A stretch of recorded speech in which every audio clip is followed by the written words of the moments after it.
안녕하세요. 안녕하세요.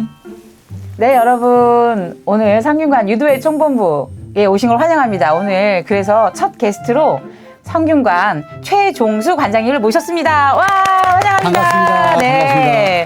관장님 오시는데 어렵진 않으셨는지요? 네, 아주 좋았어요. 오늘 네. 교통도 좋고 여러 가지 좋았습니다. 아, 예. 아, 근데 관장님. 네. 이 컵 너무 멋있는데요? 이 컵이 네. 저희 34대 성균관장 취임 때 만든 컵인데 네. 인의예지. 네. 그게 성균관 기본 이념이잖아요. 네, 네. 근데 이 컵은 예지를 옆쪽에 남해가지고 네. 기념품으로 드린 겁니다. 아, 그래요? 아, 너무 예쁜데, 관장님. 저도 탐이 나는데요. 그러면 오늘 이 사용하고 난 이 컵이지만 네. 제가 드리도록 하겠습니다. 아, 정말요? 아, 안 그래도 관장님이, 아니, 사람들이 오면 다 퍼주기로 유명하셔가지고, 제가 안 그래도 소문이 자자했는데, 현장에서도 바로 또 이걸 들으니까, 아, 진짜 관장님은 보시면 다 퍼주시는구나 하는 생각이 들었습니다.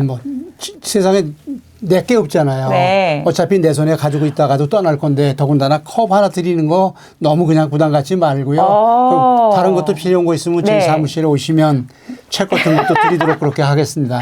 관장님, 저기 오늘 오셨으니까 그래도 일반 분들이 성균관이 뭐 하는 곳이야? 막 이럴 수 있지 않겠습니까? 그래서 심플하고 간단하게 관장님 좀 소개 좀 부탁드리겠습니다. 성균관은 현재는 교육기관이다. 네. 그런데 그 현재만 그런 것뿐이 아니고 600여 년 전부터 성균관이 처음 생겼을 때부터 계속해서 교육을 하던 그런 교육기관인데 예. 지금으로 생각하면 국립대학교로 생각하면 됩니다. 그래서 많은 인재를 양성을 하고 네. 여기서 공부하고 난 다음에 과거 시험도 보러 가고 그러니까요. 그럼 지금도 교육을 하고 있는 겁니까?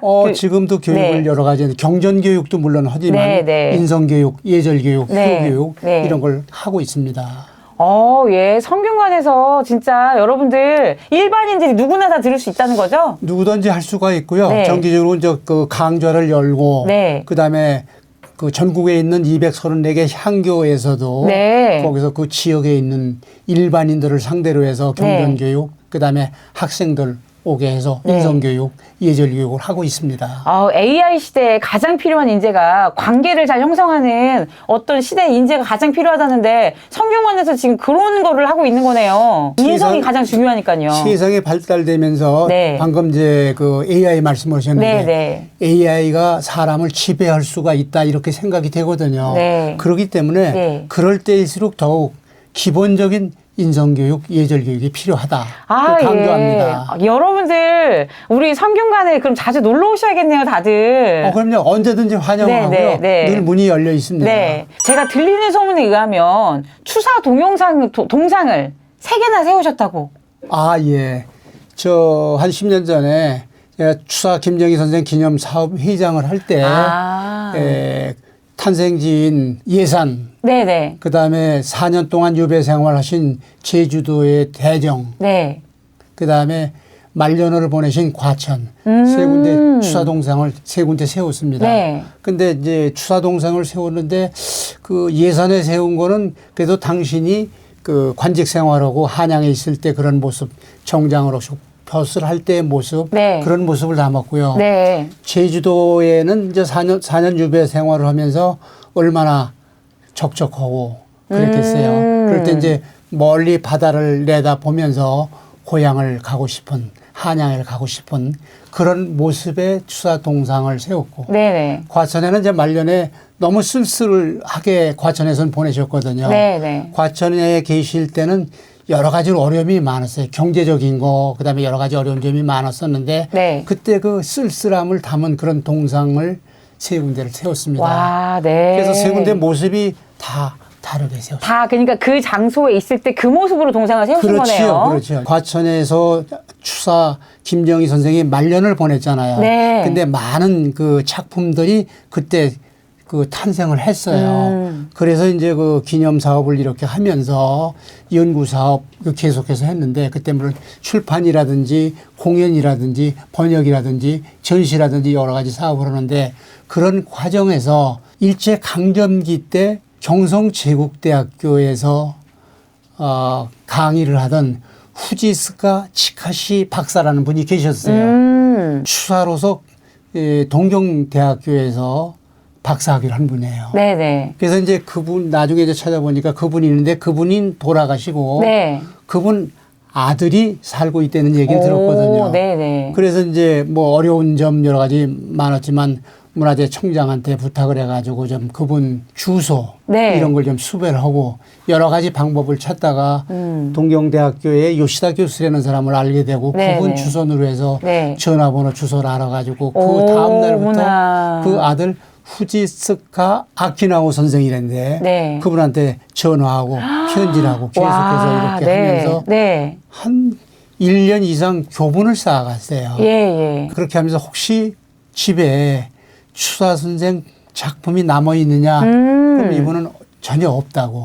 그런데 제 추측은 있을 것 같거든요. 그런데 없다고 그러니까 방법이 네. 없잖아요. 네, 네. 그래서 그분한테 2006년에 추사 선생 돌아가신 지 150주년인데 네, 네. 그때 학술 회의를 할 테니 그때 초청을 하겠다고 그래서 초청장을 보내게 돼요. 네, 네. 근데 그분이 처음에는 사양을 하다가 그럼 가서 자기 발표를 하겠다 이렇게 오. 승낙을 받았거든요. 예, 예. 그래서 이제 그 핑계를 대고 그러면 도쿄의 도쿄 자택을 방문하겠다. 그랬더니 그 메일이나 예. 그 메시지로 주고받았으면 됐지 뭘 오느냐. 네. 이렇게 하면서 우리가 방문하는 걸 거절을 했어요. 네, 네. 그런데 그 추사 작품이 있을 걸로 생각하는데 그 집에 가봐야지 확인을 할 수가 있잖아요. 그래서 조금 좀 거짓말을 좀 했습니다. 네네. 우리는 그렇게 승낙을 했어도 찾아뵙고 초청장을 갖다 드리고 정중하게 하는데 한국의 예절이다. 그러니까 방문을 허락해달라. 네네네. 그렇게 해서 약속을 하고 자택을 방문하게 됩니다. 근데 자택을 갈 때 이제 저 혼자 간 건 아니고 네. 한 3, 4명이 팀을 구성해가지고 갔어요. 네네. 그래서 이제 그 딱 집안에 딱 들어서니까 좁은 그 집에 그 거실에도 책, 종이 나무랭이 뭐 이렇게 있는데 뭐 우리말로 발 디딜 틈이 없이 그냥 정신없어요. 그리고 이제 방이 한 3개가 있었는데 네네.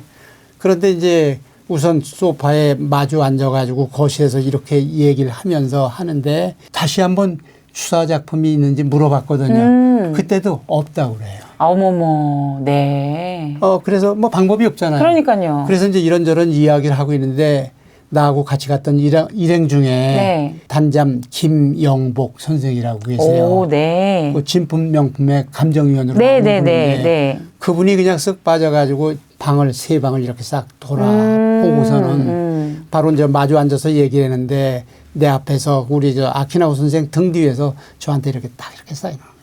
아, 있다고. 있다고. 어머머. 그러니까 네. 많이 있다고 딱 사인을 하는 거예요. 어머머머. 네. 그러니까 없다고 그러는데 방법이 없는 거 아니에요. 네. 그래서 이제 이렇게 저렇게 얘기를 하고 그러다가 철수할 수밖에 없었어요. 그러고 돌아와서 네. 도쿄 시내에 와서 이제 하루 저녁 자고 그 다음날 아침 한 10시쯤 이제 아침 식사를 늦게 하고 이제 오늘 일정을 어떻게 할까 그러고 이제 호텔에서 상의하고 있는데 네네. 전화가 왔어요. 어머머, 예. 그래서 아키나오 선생이 네. 지금 어디에 있느냐. 네. 그래, 도쿄 시내에 아직 있다. 몇 시 비행기로 가느냐. 그러니까 이따 저녁 8시 비행기라고. 네. 그럼 우리 집에를 잠깐 다녀갈 수가 있겠느냐. 이렇게 얘기를 하는 거예요. 집에 다녀가라는 얘기는 뭔가 좀 느낌이 있잖아요. 그럼요. 뭔가는 결정적인 예. 뭐 어떤 그 순간이 올 수가 있겠다 생각을 해서 그럼 지금 가겠다고 그랬더니 네. 최 원장 혼자 오라고 그러는 거예요. 와, 네. 그래서 아키나오 선생님, 뭐 알다시피 내가 일본말을 잘 못하지 않느냐. 네. 아직 일본말 서툴이니까 내 통역을 한 사람 데려가겠다고. 그때 이제 도쿄대학교에서 네. 그 유학을 하고 있던 김채식 박사라고 있었는데 네. 그분 보고 이제 같이 가는 걸로 그렇게 해서 둘이 거길 가거든요. 네. 가서 마주 앉아서 얘기를 하는데 그분이 이렇게 얘기하는 거예요. 어제 저녁에 한 잠도 못 잤다. 어머머. 네. 이제 왜 한 잠도 못 잤다고 네, 그러느냐면 그동안에 저희가 현재 그 전시회 도록, 연구 논문, 그다음에 자료 이런 거래서 한 2만 침 정도 보따리를 싸가지고 가서 이제 그분한테 드리고 왔거든요. 네. 그걸 밤새도록 봤다는 거예요. 근데 이분이 이제 한문은 다 알고 계시니까. 그렇죠. 일부 분이시니까. 딱 이렇게 보고서는 예. 이렇게 하면서 어젯밤에 한잠도 못 자고 이걸 보고서는 결심을 했는데 네네. 작품도 있고 많은 자료가 있다. 어머머. 이 자료를 네. 최종수 원장한테 기증을 하겠다. 와. 이렇게 해서 결정적인 눈물 좋은 장면이죠. 예. 그러니까 얼마나 감동적이에요. 너무 감동적이에요. 네. 우선 돈은 얼마나 필요하냐고. 그래서 그쵸. 네. 그때 생각에 한 2, 3억 정도 생각을 하고 있었거든요. 네. 그랬더니 돈은 필요 없다. 그리고 이제 몇 가지 이제 조건을 얘기를 하시는 거예요. 6가지 조건을 얘기를 하시거든요. 네네. 그래서 이제 그분한테 기증받는 걸로 이렇게 이제 얘기가 됐는데 그러면 기증하는 거를 확인서를 하나 써달라고 그랬어요. 네. 그랬더니 이분이 정색을 하면서 내가 기증하는 건데 뭘 써달라고 그러느냐 이러면서 정색을 해서 좀 정신이 번쩍 들더라고요. 또 이게 또 잘못되는 거 아닌가. 그렇죠. 그런데 이제 내가 써달라고 그러는 거는 실제로 이제 처음 만나서 편지는 주고받았지만 처음 만나서 이렇게 얘기를 했는데 그 선생님이 가족이 누가 있는지 또 그동안의 내력이 어떤지 또 도쿄대학교에서 그걸 인수하려고 그동안에 했다는 얘기는 간접적으로 듣고 여러 가지 그런 사정이 있어서 이거 확인서를 받아야 되겠다고 나는 생각을 한 거고 내 생각만 가지고 얘기를 했는데 선생님은 내가 준다 그러면 준다는 거지. 그거 필요 없다 이렇게 얘기를 하는 거예요. 그래서 이제 좀 거짓말을 했어요. 이걸 그렇게 하려고 그러면 내가 가서 인수할 준비도 해야 되고 세관 문제도 있고 여러 가지 있으니까 그래도 한 장을 써줬으면 좋겠다. 그러고 이제 가방에서 A4 용지 한 장을 내서 볼펜하고 줬거든요. 그런 용도로 해서 필요하니까 하나 써달라고. 그랬더니 이제 그분이 직접 당신이 이렇게 써요. 기증 자료를 전부 나온 최종수 원장한테 기증할 의사를 결심을 했다. 이렇게 써가지고 써서 거기서 당신이 직접 친필로 쓰고 도장까지 찍어가지고 그 확인서를 받았어요. 그래가지고 그걸 하나 받고 그리고 이제 그 추사 선생 친필 작품이 있거든요. 그걸 하나 좀 줬으면 좋겠다. 그랬더니 지금 다 내준다고 그랬는데 함께 가져가면 되지. 그걸 뭐 지금 또 달라고 그러느냐. 그러니까 절차상 필요하고 그러니까 하나를 가져가야 몇 편 달라. 그래서 추사 작품을 거기서 거꾸로 제가 차용증 하나 써주고 하나를 받았어요. 그리고 이제 그 기증 의향서를 받고 내가 차용증을 쓰고 추사 선생 작품 하나 받아가지고 거길 나오게 그렇게 됐습니다. 와, 야, 진짜 한국사에 엄청난 그 기여를 하신 거네요, 원장님. 나중에 결론적으로 얘기하면 그날 가져온 거는 견본으로 추사 선생 친필 작품을 하나 가져왔지만 2006년 1월 18일인가 기억을 하는데 2750점을 이제 인수하는 거예요. 그렇게 많이요? 그러니까 추사 친필 작품은 이제 25점인데 그거 말고 관련 서적이나 이런 책자 같은 거 완당 전집이라든지 여러 가지 자료 있잖아요. 그 자료가 2750점이에요. 관장님 너무 재밌어요. 막 뭔가 긴장감도 느껴지고 또 관장님 또 얼마나 또 그 진심을 다해서 가져오기 위해서 또 그렇게 또 문을 두드리고 찾아가지 않았으면 그게 오지 않았을 일 같아요. 방문하지 않았으면 그게 이루어질 수가 없었을 거고요. 방문에서도 그분 말씀하고 진지하게 얘기라고 겸손하게 얘기를 하고 근데 같이 간 일행이 대화하는 거를 옆에서 이렇게 내겨다보고 나중에 후일담으로 얘기하는데 꼭 아들이 아버지한테 얘기하는 것 같아요. 근데 실제로 연세가 그때 94살이셨거든요. 근데 이제 93살 때부터 한 1년 정도 계속 대화를 하다가 94살에 만났는데 더 그 눈물겨운 거는 1월 18일 날 그렇게 주시면서 내가 6월 6일 날 죽겠다. 떠나겠다. 어머머.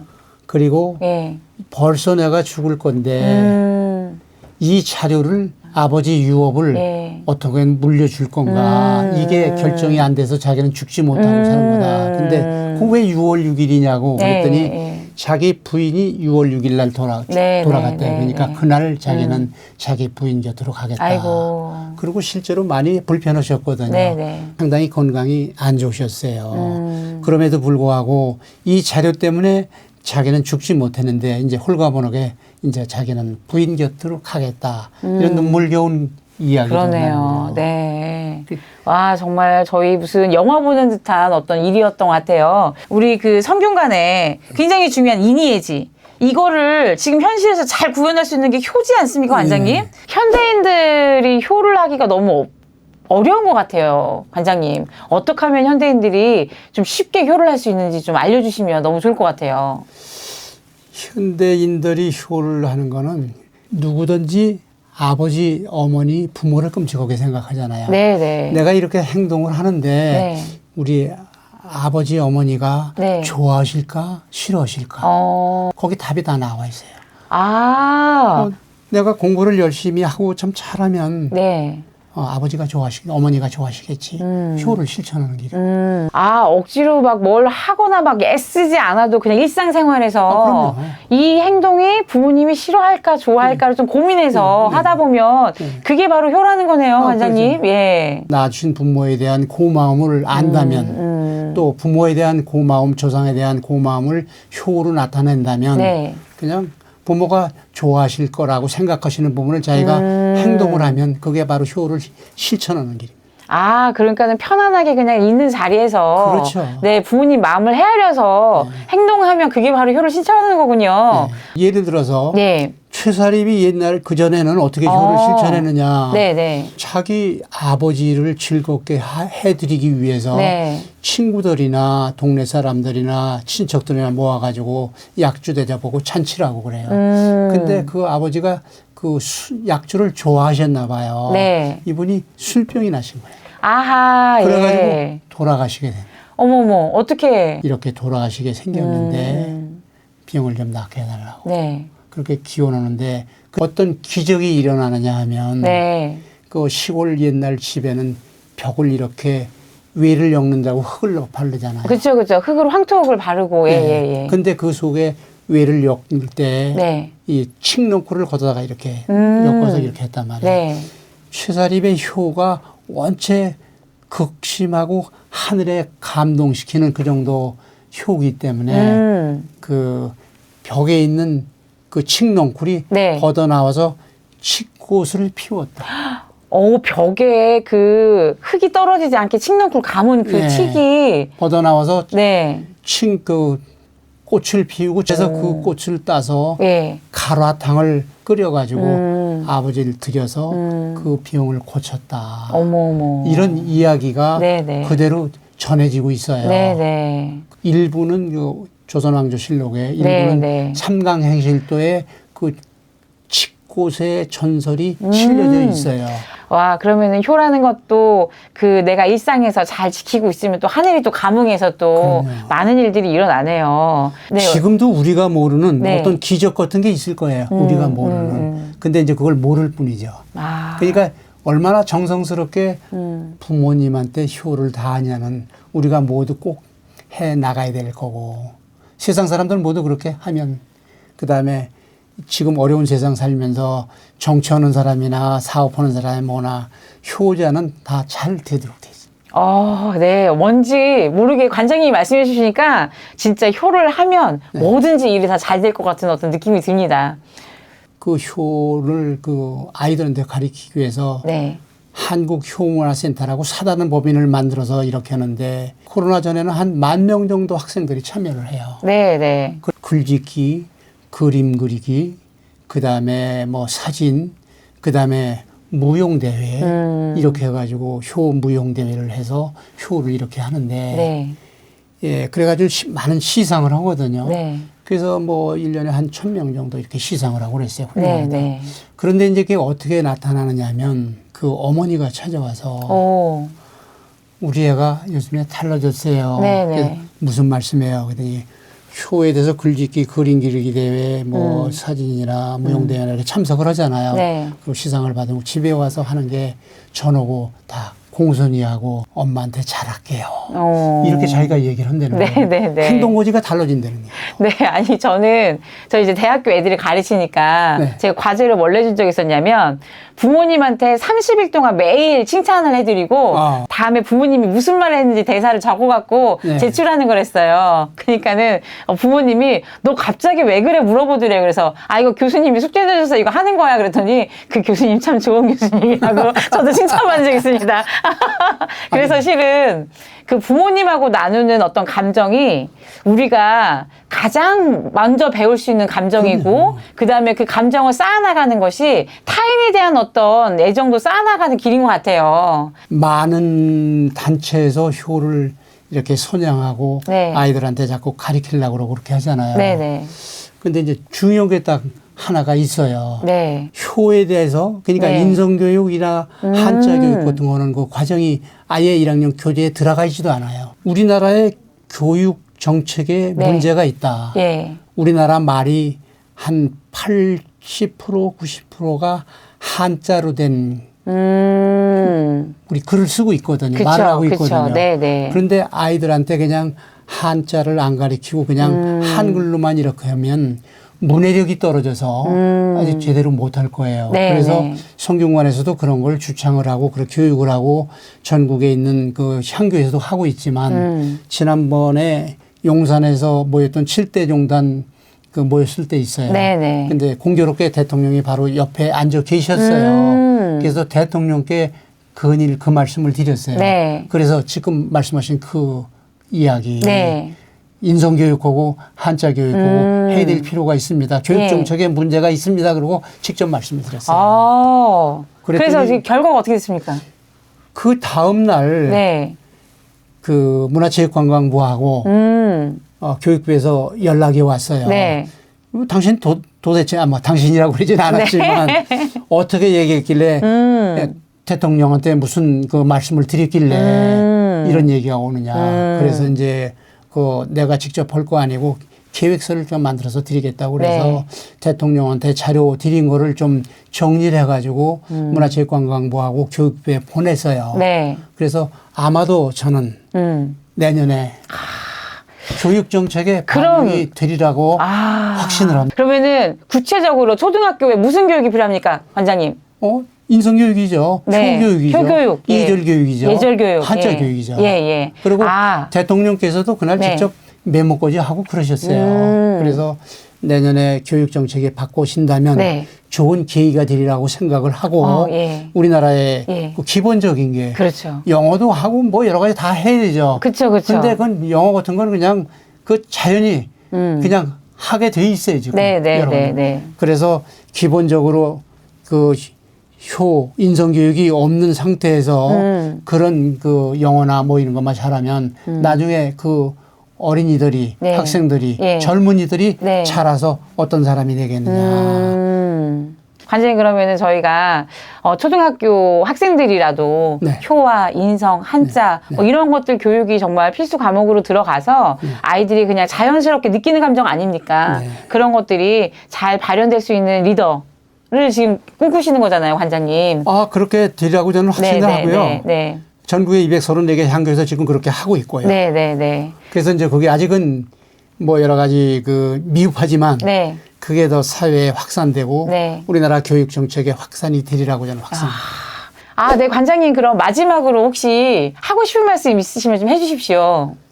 한 가지만 딱 말씀드리면 네. 성균관, 유교, 향교 네. 이러면 전부 이제 그 어른들만 있는 곳, 옛날 생각하는 것, 네, 네. 고리타분한 것 이렇게 생각하는 인식이 아직은 남아 있어요. 그런데 결코 그렇지 않은 게 네. 성균관이나 지방 향교에서 지금 하고 있는 일들이 네. 청소년들한테 요즘의 이야기들, 예를 들어서 사자성어를 네. 영어로 가르친다든지 오. 만화로 가르친다든지 네, 네. 이렇게 해서 적극 호응할 수 있는 이런 교육을 사회교육을 하고 있거든요. 네, 네, 그래서 네. 그런 교육이 더 확산되도록 네. 가능하면 많은 지원이 됐으면 좋겠습니다. 네. 아, 예. 역시 관장님. 네, 알겠습니다. 그러면 저희 오늘 나오셔서 너무 영광이에요, 관장님. 나중에 또 여러 가지 또 이야기 또 들려주셨으면 감사하겠어요, 관장님. 네, 그렇게 하겠습니다. 네, 네, 관장님 감사합니다. 다음에 뵙겠습니다. 네, 감사합니다.